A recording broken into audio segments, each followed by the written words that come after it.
Hey guys, welcome back to my channel. This is Anastasia here with this week's double Teen Mom recap. This week was a 2-episode special of Teen Moms, meaning we got to see 2 episodes, so this is episode 2. Tyler wants to visit Butch in Austin, Texas today before they have the baby. He's nervous as he hasn't talked to him lately, which is usually not a good sign. Kate totally throws him under the bus though. She's like, Tyler, he does call you, you just don't answer the phone. But at the same time, I can't blame Tyler for not answering the phone. He knows his dad has been to rehab 10 plus times, and it's exhausting to deal with. Kate points out that he's so used to chaos, and it's not a good thing. Yeah, exactly, it's not healthy. Can somebody please point that out to Kale and the chaos, that chaos is not a good thing. It's not cute, it's not quirky, you're just a hot-ass mess. Cheyenne is struggling to dress her daughter and muses about how it's like putting on a condom. Must be why she's not very good at it, hasn't had a lot of practice. She talks about how it's sad that her and Corey have been spending less and less time together. Over to Corey and his friends, him and Taylor are going on a trip to Mexico soon, and he talks about that. He thinks the trip will let her know that he's ready for the next step, which is to be IG official, as he says. This guy is literally the walking stereotype of every fuckboy in their mid-20s. He says that he doesn't want to be with Cheyenne because while it's what the fans would want, he himself would not be happy. I'm sure Cheyenne just loves the fact that he wouldn't even attempt a relationship with her, but immediately is willing to be serious with Taylor. Amber blames her mood swings on her bipolar and borderline personality disorders. She wants Andrew to better understand her mental state, so he's going with her to meet with their psychiatrist soon. Amber says that she tries not to blow up on him, but he just doesn't understand her sometimes, and it makes her go crazy. She says their arguments always end abruptly. Red flag, she probably smacks him in the face and he shuts up real quick. Case closed, discussion over. Amber usually doesn't film her therapy because of the stigma. I kind of agree with that, and I sort of wonder how effective the therapy is and how honest you're being if the cameras are going to be filming. I know Catelynn and Tyler refuse to film their therapy anymore because they had an issue with that. Amber says she's been to 10 doctors before this guy and feels like he's the one. I can only imagine the screaming matches that Amber had with these poor 10 doctors before this guy. They probably said something completely normal like, hey, maybe you should try to see your daughter, or hey, how about you get a job so you're not home ruminating all day? And that likely sent her off the edge. She stormed out, yelling about how she's a real woman and how she wouldn't be sending love or money to the doctor anymore. She likes this therapist because he gives her tools to deal with her problems instead of trying to school her. Amber was never much for books and learning and school, so that just wasn't going to fly with her. Breaking news, well, maybe not breaking news because literally nobody is surprised, Ryan got arrested for skipping out on a $30-something bar tab because that was totally necessary. And of course he was drinking straight out of rehab again. Macy is exasperated and says he had so many chances and this is a petty mistake that he just can't afford to make anymore. She's like, I wonder what we're going to tell Bentley. And literally just as she says that, he walks in, everyone's like dead silent, just staring at him as he passes through the room. It's so weird. Macy thinks this is a slap in the face to Bentley, who had his hopes up that he would see his dad. Now, once again, it's on her to discuss what happened with him, and sadly she thinks that he'll think it was drugs again and knows he won't be surprised. Corey confirmed that he is in an official relationship with Taylor, and since that, he's getting a lot of hate. Cheyenne says that she wants to be supportive. Pfft, girl, okay. But it's annoying how public he's making it. Cheyenne, Corey has been on like 20 reality TV shows. He had a Being Corey special where he talked the entire time about how his career goal is to be a social media influencer. Nothing about this man is private. This dude is like MTV's dream. You will never see him refusing to film a scene or threatening to quit. No, not him. She also calls Taylor young and immature, sort of rich coming from whiny-ass Cheyenne and her 14-year-old voice. And she basically talks more and more shit about Taylor, saying things like, not every pic on Instagram you post has to be your booty, ew. Taylor's Instagram is private and I don't really care to follow her, but I did take a quick look at Cheyenne's Instagram and already I see at least 2 ass pics, so yeah. Corey kind of has a type. I think it's sad that Cheyenne and Taylor don't get along. If they weren't both seeing the same garbage dude, I'm sure they could bond over their racist tweets and the different excuses they use to post their ass on Instagram. Ryan is still in jail. Macy talked to Bentley off camera and he was very disappointed, but Macy emphasized that Ryan still loves him no matter what. Mackenzie goes out with her friend. And it's clear those Ryan habits have been rubbing off on her because the first thing she says is, I need a drink. The second thing she says is, so, Ryan's in jail. Like super casually. Reminds me of when Nathan comes into Barbara's house and she's like, where's Janelle? Oh yeah, that's the bad news. Janelle's in jail. She confirms it was because he didn't pay a bar tab, which by the way was like midday on a Wednesday. But everything he does that violates probation falls under the original possession of heroin charge, which is why it shows up like that on arrest records even though he didn't have heroin on him. Anyway, Ryan's options are they could either let him go, unlikely, he could spend time in jail, or he could get put on house arrest. Mackenzie says she's angry because she didn't sign up to be a single mother.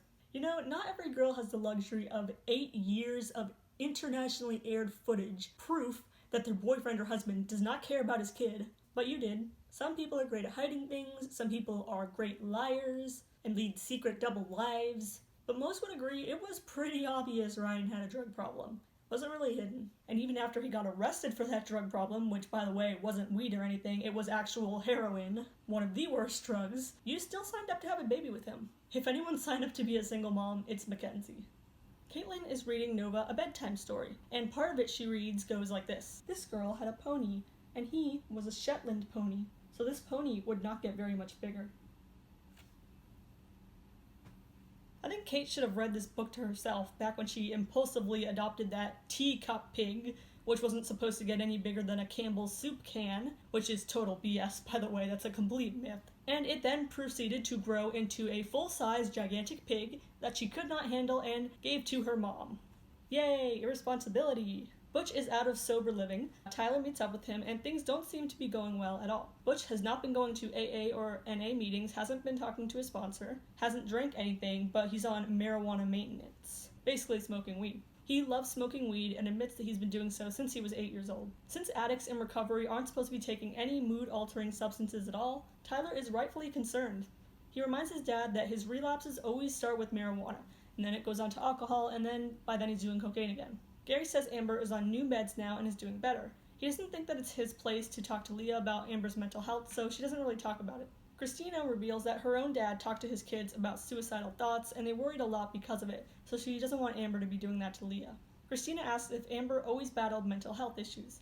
It turns out she did, and always had suicidal thoughts, but since they were so young at the time, he didn't really think much of it. He also says he doesn't think she would ever actually do that, which isn't a good mindset to have. It's kind of ignorant of the problem.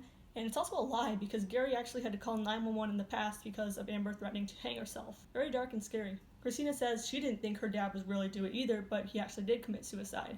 And Gary said that makes him very sad. Ryder had the flu and wasn't eating. Due to her underlying disease of VLCAD, every time she gets sick it can be very serious, so Cheyenne had to take her to the hospital. Corey was currently in Mexico with Taylor and she wanted him to be there. Eventually he did fly back and visit Ryder in the hospital with Cheyenne. And then MTV shows all these Instagram boomerangs that I guess Corey and Cheyenne posted of like their daughter walking around in a hospital gown sick.